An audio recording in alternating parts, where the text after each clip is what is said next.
날마다 쓰는 나의 신앙일기 TV 데일리 큐티 나무향기입니다. 오늘은 8월 1일 화요일입니다.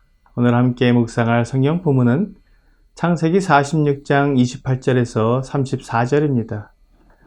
야곱이 유다를 요셉에게 미리 보내어 자기를 고센으로 인도하게 하고 다 고센 땅에 이르니 요셉이 그의 수레를 갖추고 고센으로 올라가서 그의 아버지 이스라엘을 맞으며 그에게 보이고 그의 목을 어긋맞춰 안고 얼마 동안 올 때 이스라엘이 요셉에게 이르되 내가 지금까지 살아있고 내가 내 얼굴을 보았으니 지금 죽어도 족하도다.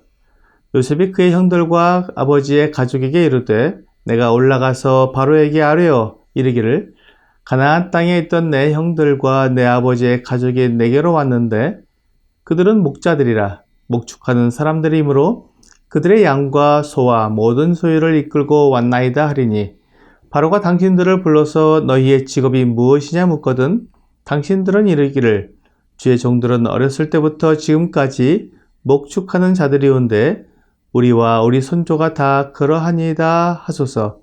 애굽 사람은 다 목축을 가증히 여기나니 당신들이 고센 땅에 살게 되리이다. 직업은 하나님께서 각 사람에게 주신 재능으로 다른 사람들을 도와주고 그 대가로 생활에 필요한 금전적 보상을 받을 수 있는 일을 말합니다. 만약 사람들이 직업을 가지지 않는다면 사회는 제대로 기능을 할 수 없게 됩니다. 사회적인 구조 속에서 자기가 맡은 임무를 수행하고 그 집단을 이루어가는 것은 사람만이 아니라 개미나 꿀벌 등의 집단을 이루는 무리 속에서도 볼 수 있는 모습입니다. 즉, 직업은 사회 구조를 이루고 유지하기 위해 각자가 맡은 역할이라는 것입니다. 그러므로 이 역할은 하나님께서 각 사람에게 알맞게 주신 것임을 알 수 있습니다. 하지만 많은 사람들이 직업을 이렇게 생각하지 않습니다. 사전에서는 직업을 개인이 사회에서 생활을 영위하고 수입을 얻을 목적으로 한 가지 일에 종사하는 지속적인 사회활동이라고 말합니다. 그러니까 직업을 사회를 이루기 위한 봉사의 개념으로 보는 것이 아니라 내가 살아가기 위한 수단으로서의 일이라는 개념으로 보는 것입니다. 그러므로 나에게 있는 재능을 통해 다른 사람을 이롭게 하는 봉사가 아니라 내가 어떻게 하면 더 많은 돈을 벌 수 있는지를 생각하는 돈 버는 수단으로 전락한 것입니다. 이렇게 되면 직업에 귀천이 생깁니다. 돈을 많이 버는 직업은 귀한 직업이고 돈을 적게 버는 직업은 천한 직업이 됩니다. 그리고 그 직업을 가진 사람들을 대하는 태도도 달라지게 됩니다. 그런데 직업을 봉사의 개념으로 본다면 어떤 직업이나 사람들이 살아가는데 꼭 필요한 일이기 때문에 모든 직업이 다 소중하고 그 일에 종사하는 사람들에 대한 고마움이 우러나게 됩니다. 조선시대나 그 이전 고려시대에는 산농공상이라고 하여 선비가 가장 귀한 사람들이고 그 다음이 농사를 짓는 사람들이며 물건을 만드는 장인이 그 뒤를 잇고 가장 천한 직업으로 장사하는 사람을 꼽았습니다. 이렇게 직업에 귀천을 두었으니 그 직업에 따라 신분이 정해질 수밖에 없었습니다. 결국 직업의 차별은 신분의 차별로 이어지게 되었습니다. 신분이 차이가 나면 일반적으로 나와 다른 신분의 사람들과 결혼하지 않기 때문에 신분의 세습이 이루어지게 됩니다. 오늘 본문에 보면 야곱의 가족이 가나안에서 내려와 애굽 고센 땅에 이르게 되자 요셉이 고센으로 와서 아버지와 가족들을 맞이했습니다. 야곱은 죽은 줄 알았던 요셉을 만나 끌어안고 울었습니다. 이제 요셉은 아버지와 가족들을 안전하게 지낼 수 있도록 조치를 취해야 했습니다. 요셉은 야곱의 가족들이 그 애굽 사람들과 섞이지 않는 방법을 생각해냈습니다. 애굽 사람들은 목축하는 사람들을 가증히 여겼습니다. 자연스레 그들의 신분을 천하게 여겼습니다. 그래서 애굽 사람들이 이스라엘 사람들과 섞이지 않을 수 있었습니다.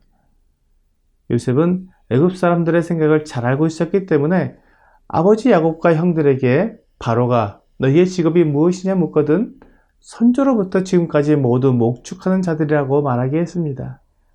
이렇게 함으로 이스라엘이 애굽에 내려갔지만 애국과 동화되지 않고 구별된 민족으로 그들의 혈통을 유지하면서 생활할 수 있게 되었습니다. 오늘날 우리들도 애굽 사람처럼 직업을 차별하는 경향이 있습니다.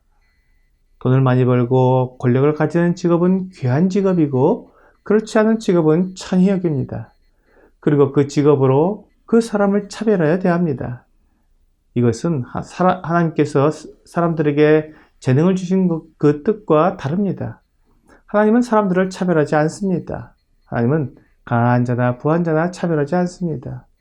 야고보서 2장 9절은 만일 너희가 사람을 차별하여 대하면 죄를 짓는 것이니 율법이 너희를 범법자로 정죄하리라고 말씀하십니다.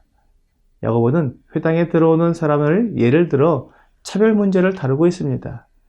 회당에 금가락지를 끼고 아름다운 옷을 입은 사람이 들어오고 또 남루한 옷을 입은 가난한 사람이 들어올 때 부유한 사람에게는 좋은 자리를 내주고 가난한 사람은 함부로 대하는 것은 차별하는 것이라고 말하면서 서로 사랑하라고 말씀합니다.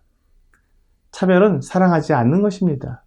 귀한 대접을 받는 사람이나 천한 대접을 받는 사람이나 모두 사랑을 받지 못합니다. 사랑은 그의 존재를 사랑하는 것이지 그의 환경이나 자격에 의해 대우를 받는 것은 사랑이 아닙니다. 부유한 사람이 그의 부유함 때문에 대우를 받는다면 그는 사랑을 받는 것이 아니라 그의 돈이 사랑을 받는 것입니다. 만일 그에게 돈이 없다면 그는 결코 사랑을 받지 못할 것입니다. 이것은 참된 사랑이 아닙니다.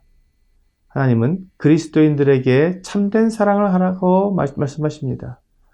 우리 주 예수님께서 참된 사랑을 하셨습니다. 주님은 이 세상에 오셔서 신분이 다른 여러 제자들을 부르셨습니다. 그리고 그들을 친구라고 불러주시며 요한복음 15장 13절에서 사람의 친구를 위하여 자기 목숨을 버리면 이보다 더 큰 사랑이 없다고 말씀해 주셨습니다. 우리 주 예수님은 사람을 차별하여 대하지 않으시고 끝까지 사랑하셨습니다. 그러므로 우리가 다른 사람들을 그의 직업으로 차별을 한다면 주님을 닮아가는 삶이라고 할 수 없을 것입니다. 오늘의 적용 질문을 보겠습니다. 나는 어떤 기준으로 직업을 선택하고 있습니까? 만일 내가 사람들이 인정해주고 돈을 많이 버는 것을 직업의 기준으로 삼는다면 사람들을 차별하는 기준을 가지고 살게 될 것입니다. 이러한 삶에는 참된 사랑이 없습니다. 그래서 늘 외롭습니다. 오늘 내가 가진 직업이나 다른 사람이 가진 직업을 그 사람의 차별하는 기준으로 보는 것이 아니라 하나님께서 그에게 맡기신 재능이며 봉사의 도구로 봄으로 이 사회를 건강하게 이루어가는 모든 직업에 감사하는 여러분과 제가 되기를 주 예수님의 이름으로 기도합니다.